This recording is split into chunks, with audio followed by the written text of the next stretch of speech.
I'll be using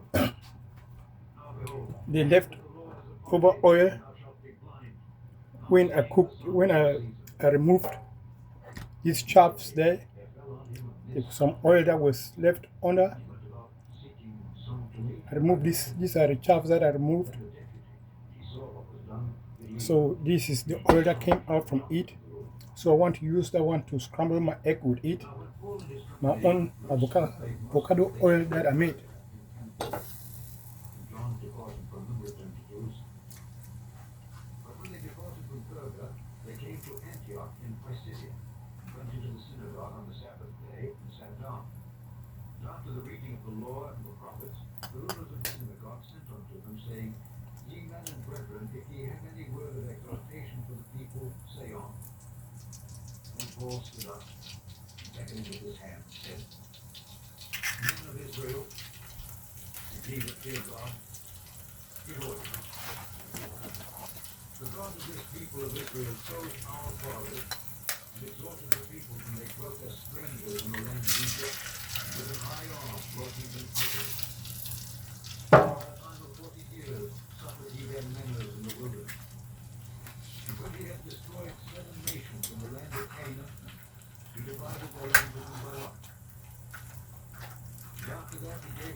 That's my scrambled egg cooked with my own avocado oil that I made.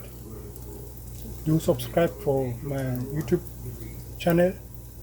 Have a great day. God bless you.